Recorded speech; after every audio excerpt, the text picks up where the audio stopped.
The cabin lights dimmed to a soft amber glow, and the quiet hum of the engines was like a lullaby to the passengers of Flight 237. Somewhere over the Atlantic, the world outside was nothing but darkness and stars. In row 12, a young woman with a faded leather jacket and tired eyes rested her head against the window. Her name was Captain Amelia Rhodes, though no one on board knew it. To them, she was just another traveler, quiet, ordinary, asleep like everyone else. But in less than an hour, every soul on that plane would look to her as their last hope. A sudden tremor rattled the plane. Coffee cups shook, seatbelt signs blinked, and a murmur spread through the cabin. It wasn't unusual turbulence until it didn't stop. The shaking grew violent, oxygen masks dropped, and a sharp mechanical whine pierced the air. Passengers screamed, some praying, others frozen in terror. Then came the words that would change everything. "Ladies and gentlemen," the captain's voice cracked over the intercom, raw and panicked. This is your captain speaking. We're experiencing a critical systems failure. If there's anyone on board with flight experience, anyone who can fly an aircraft, please make yourself known immediately." The cabin went silent for half a heartbeat before chaos erupted. People looked around wildly. Someone shouted, "What's happening?" Another passenger whimpered, "We're going to crash!" In row 12, Amelia stirred. Her eyes fluttered open as the captain's voice repeated the plea. This time weaker, almost desperate. Her heart stopped cold. Those words. She had heard them before. On another flight, another night. The sound of alarms, the heat, the screams. The moment she lost her co-pilot, her brother. For 3 years, Amelia hadn't flown. She had walked away from the Air Force after the crash that took his life, blaming herself for every second of it. The skies she once loved became her prison. But now fate was dragging her back at 35,000 feet. Her seatmate, an elderly woman clutching a rosary, looked up at her with tearful eyes. "Dear, did he say they need a pilot?" Amelia hesitated. Her hands trembled as she unbuckled her seatbelt. "Yes," she whispered, voice low but sure. "And they're going to get one." When she stood, the entire row turned to watch. A flight attendant ran up the aisle, panic etched across her face. "Ma'am, please sit down." Amelia held up her Air Force ID. "Captain Amelia Rhodes, retired. Tell your co-pilot I'm coming up front." The attendant's eyes widened. For a moment, she couldn't even breathe. Then she nodded, motioning Amelia toward the cockpit. As Amelia walked through the aisle, passengers parted instinctively, some whispering prayers, others clutching her sleeve as if her presence alone could save them. She didn't speak. Her steps were steady, but inside her pulse hammered like a war drum. When the cockpit door opened, the smell of smoke hit her first.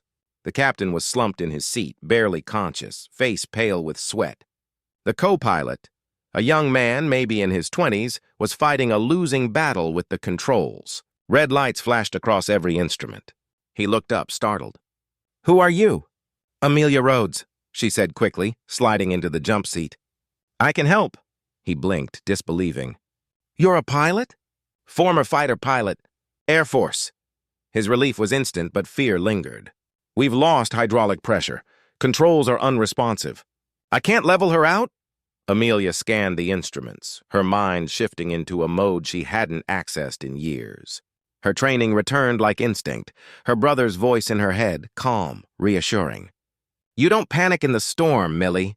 You become the calm." She gripped the yoke, hands steady now. "Okay, we're going to do this together.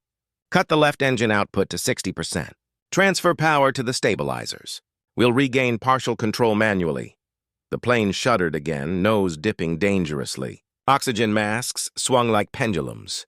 The young co-pilot followed her commands, sweat dripping down his temple. Meanwhile, in the cabin, the flight attendants did their best to calm terrified passengers. A child cried uncontrollably while his mother whispered that everything would be okay.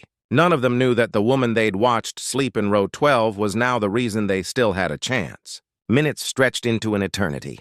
Every alarm felt louder, every second heavier. Lightning flashed outside, illuminating Amelia's face, focused, fearless, but haunted. Her hands worked the controls with precision, but her mind replayed that old night again. The explosion, the flames, her brother's last words, "Get them home, Millie." This time she intended to. The co-pilot's voice broke the silence. "If we don't descend soon, we'll run out of fuel." "Then we descend," Amelia said firmly. "Contact the nearest tower. Tell them we're coming in hot." Through the static, a faint voice responded, "Flight 237, we read you. Runway 22 is clear for emergency landing. Wind at 14 knots." The rain lashed against the cockpit windows as they broke through the clouds. The city lights below shimmered like a promise of salvation. But at 2,000 feet, the controls jerked violently. The right engine failed completely. The plane lurched. The co-pilot cursed. Amelia's jaw clenched, and she pulled with every ounce of strength.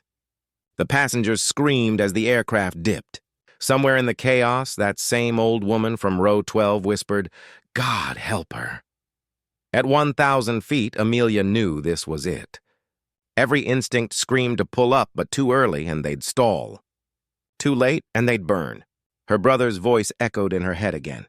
"Trust yourself, Millie. You were born to fly," she counted under her breath. 3, 2, 1. She pulled. The nose lifted.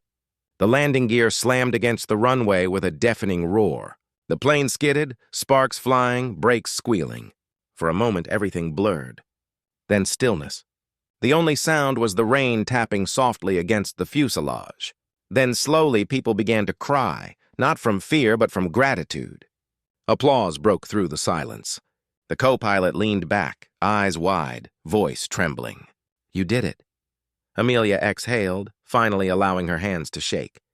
"We did it," she said softly. When the doors opened and emergency crews rushed in, Amelia stayed behind in the cockpit, staring at the quiet controls.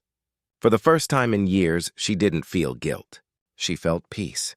Hours later, as the passengers were led away to safety, a young reporter tried to ask for her name.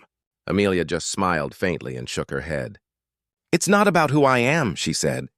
"It's about remembering that when life calls you to rise again, you don't stay asleep." The next morning, headlines would read, "Former Air Force pilot saves 187 lives after captain's heart attack mid-flight." But Amelia didn't care about the fame. Standing by the runway, she looked up at the breaking dawn, where sunlight spilled across the horizon. The sky didn't frighten her anymore. It felt like forgiveness. She whispered into the wind, almost as if her brother could hear her. "Got them home, Jack." And as the first plane of the morning lifted into the sky, she smiled, because she finally knew. Some wings never really stop flying.